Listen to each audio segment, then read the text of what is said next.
Before watching the video, don't forget to subscribe the channel and enable bell notification to never miss an update from us. Hello everyone and welcome. This is Achama. Good morning to all of you and welcome to the session of Daily Current Affairs in which we talk about everyday news events in short and crisp format with covering only the important points which are going to be helpful for your preparation and for the knowledge purpose, right?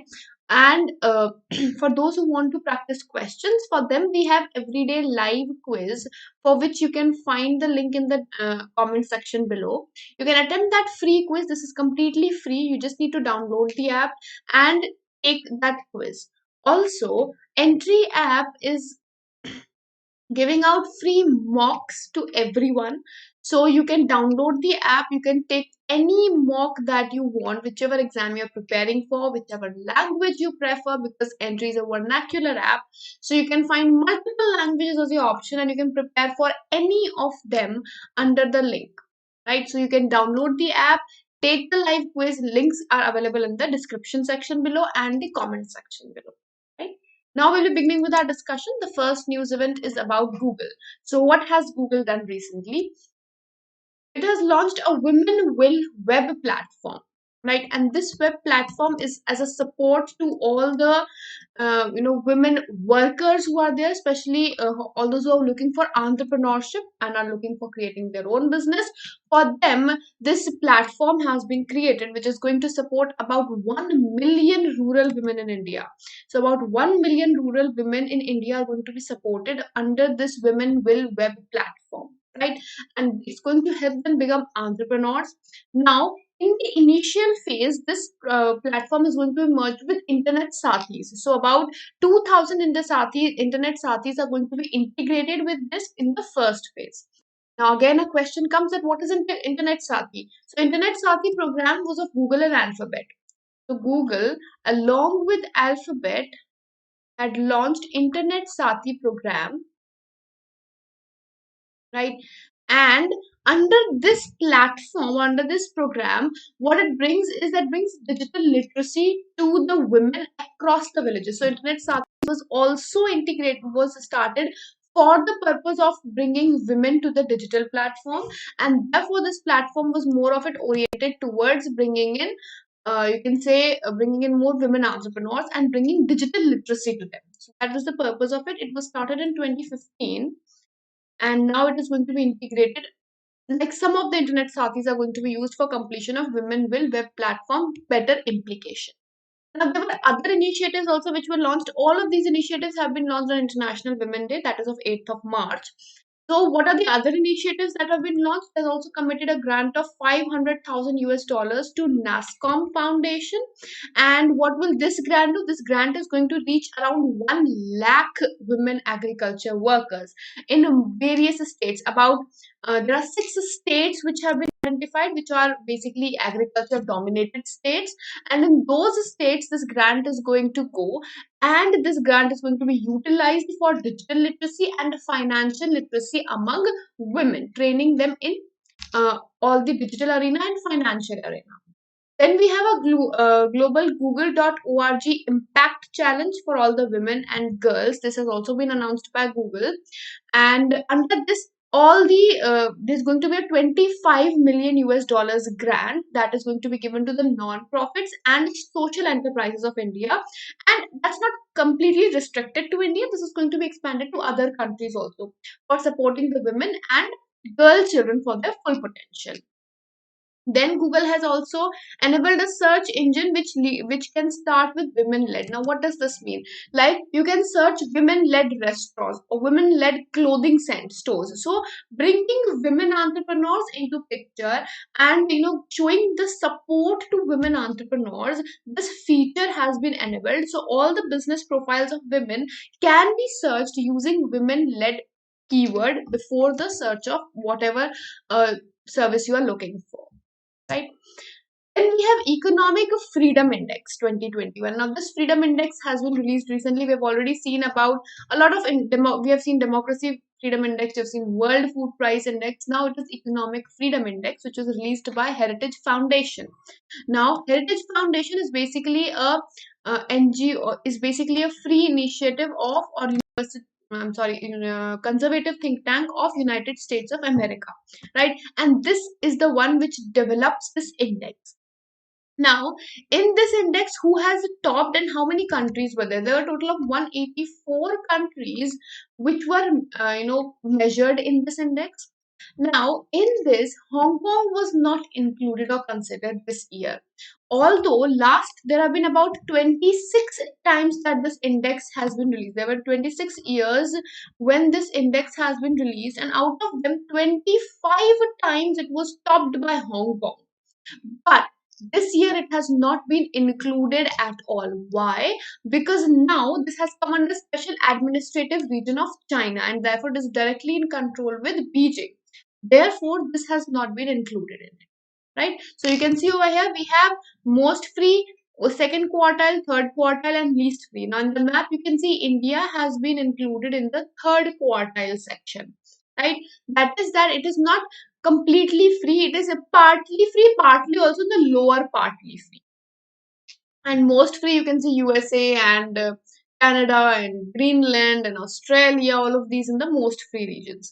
So if we talk about the overall score, the top rank holder was Singapore with a rank of 89.7, therefore 0.3 points have increased for this. Second rank holder was New Zealand with 83.9 points. Third was Australia with 82.4 points, and fourth Switzerland, fifth Ireland. These were the top rank holders. But what about India? So India, if we talk about, India was 26th out of 40 Asia Pacific countries, and in world it was about 121. So out of 184, we were 121, not even in top 100. And in Asia Pacific, we were 26th out of 40 in terms of freedom in economy. Now in the economy, now this index was inspired by Adam Smith's approach. So this index, economic freedom index, this was created in 1995. It was in 1995 when this index was brought into picture, and this was brought into picture with Heritage Foundation, which has currently done that also, and the Wall Street Journal. Together they released this. Now this index is inspired by Adam Smith and his approach, which was mentioned in the Wealth of Nations book, which states that basic institutions which protect the liberty of individuals to pursue their economic interest in turn result into greater prosperity for a bigger society. That is, when freedom is provided to individuals, to institutions to protect the freedom of individuals, then in that scenario, when freedom is there, that is when the economy grows and society grows in whole. So it was under Adam Smith's approach that this index has been created and holds importance. Right? Now, today, All India State Judicial Academies Directors Retreat was organized recently. Now, this was inaugurated at Jabalpur, Madhya Pradesh, and it was inaugurated by the President of India, Ramnath Kovind. Right? Now, in this, we also need to know about the Chief Justice of Madhya Pradesh High Court, that is Muhammad Rafiq. Why? Because he was also appointed recently, and since this Judicial Academy's Directors Retreat was organized in MP, therefore it is quite required to know about that as well, linking the current affairs.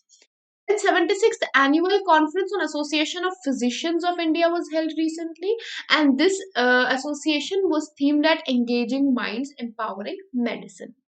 Then Karnataka bench of GST Authority of Advanced Ruling, or AAR, has held that sanitizers are not a medicament. That is, it is not a medicine, and therefore it should be covered under GST. And GST tax slab of 18% should be there on sanitizers. This is the recent decision. Now Wipro had approached AAR for the same, that sanitizers are not a medicament, and it has favored in that, or it has found that yes, it is not a medicament, although no matter how much alcohol is there in this, it is not a medicament, and therefore it should have 18% GST. Right? Next, 1st to 7th March was celebrated as Jan Aushadhi Week recently, and the theme was Jan Aushadhi Seva Bhi Rozgar Bhi. right? And on 8th of March, we had International Women's Day, which was themed at Women in Leadership Achieving an Equal Future in COVID-19 World. Why was this kept? Recently, we had discussed about the women indexes which were released recently, and various indexes which have measured that during the time of COVID-19, women have been hit majorly in terms of employment quality, in terms of pay scale, in terms of gender gap. So that needs to be covered, and for that this day has been observed with the theme so on and so forth. Then Swadhinata Puraskar was recently given to 9 individuals and 1 organization. But who gives this Swadhinata Puraskar? This award is given by Bangladesh, right? And this year they are having 50th Independence Day of theirs. They're celebrating 50th Independence, and this is the highest civilian award of them. So Bangladesh is giving out Swadhinata Puraskar, and it is in the honor of the 50th celebration, and is also the highest award that can be given by Bangladesh to any civilian over there, right? Then we have India-Bangladesh Maitri Setu to be constructed or to be inaugurated on 9th of March, where foundation stone is to be laid. Now, Maitri Setu connects India and Bangladesh. In India, it connects from Tripura to Bangladesh. It is over river Feni. So, the river which is involved is Feni. And it is going to create Tripura as a gateway of northeast. After this bridge is built, it is going to be gateway of northeast, right? Next, Madhya Pradesh also has a conservation work of Singorgarh Fort, which has been inaugurated or started recently. Now, this was basically destructed at the time of Rani Durgavati. An attack was there on Singorgarh Fort, and it was demolished. Now, conservation work has been started by Archaeological Survey of India. They have started monitoring this work, and the conservation work is soon to give results as well. An Indian naval ship is going to make the first ever visit to Mongla in Bangladesh. Bangladesh is celebrating 50th anniversary from 1971 liberation war against Pakistan. So in this war, Mongla is a very important historic town, and India has never visited that. So India is going to visit that, and the ship are going to be a part of Swarnim Vijay Varsh, because this is 50th anniversary, golden jubilee which we say. So Swarnim Vijay Varsh is being celebrated, and under this visit is going to take place in Bangladesh in Mongla city.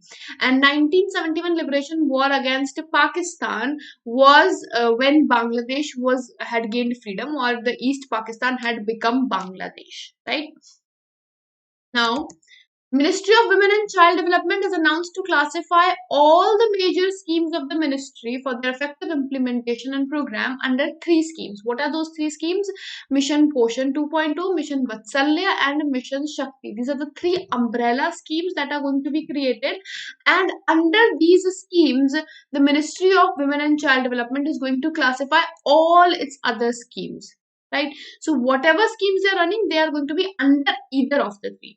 Now, if we talk about what these 3 schemes were about, Mission Shakti was for equal rights to women and men. That is, there should not be disparity in terms of rights. So equal rights should be there, equal opportunities should be there. So any scheme which is launched with the purpose of bringing in equality in terms of social status, economic status, political development, all of those schemes are going to be coming under Mission Shakti. Then we have Mission Vatsalya. Mission Vatsalya was with the ensurety of safety for women and for well-being of children. So any scheme which has consideration of the safety of women, that is going to be coming under Mission Vatsalya. Then we have Mission Poshan 2.0. Now Mission 2.0 is Poshan 2.0 is about nutritional quality to women and to children as well. So supplementary nutrition programs and all the nutrition programs, they are going to be coming under Mission Poshan. So these are 3 categories, and any scheme which is launched is going to be classified in either of the 3 depending on the purpose it is going to serve. Then government of Australia has suspended its defense cooperation with Myanmar and has decided to redirect the humanitarian aid which the country was providing to the government of Myanmar. Now Myanmar has a military coup that happened, so in against of that, after about 2 to 3 months that have happened, and since no action has been taken, Australia has decided that it is no longer going to cooperate with Myanmar. All the defense training exercises that were going on, about 1.5 billion US dollars training exercise was going on as of now with Myanmar military. Australia has stopped that as well, stating that it is not going to give any humanitarian support or any defense training to the military of Myanmar. Also, here it is important that you should know about the Prime Minister of Australia, that is Scott Morrison. Quite important person, capital Canberra, and recently Australia had participated in Malabar exercise as well with USA, Japan, and India, because the exercise is of India. Then Stand Up India scheme, over 81% account holders in Stand Up India are women account holders or women. This has been stated in a recent report. Then Indian Railways has launched an integrated Rail Madad helpline number 139. Earlier it was 182. Now this has been integrated. Partial integration was done last year, but completion of that is going to happen. So from 1st of April, all the other helplines are going to close and only single helpline is going to be there, that is 139. For all the complaints, assistance, queries, and any type of issue that people are facing, they can report it on 139. Then Indian wrestler Bajrang Punia has regained the world #1 ranking. HDFC Bank has launched the Smart Up Unnati mentoring program to provide its support to women entrepreneurs. So for women entrepreneurs, we have another program that has come up from HDFC Bank, that is Smart Up Unnati. And with this, we wind up the segment. I hope this session has been helpful to all of you. I'll be meeting you tomorrow again with fresh news events. Until then, goodbye, take care, have a wonderful day ahead, and I'll see you tomorrow.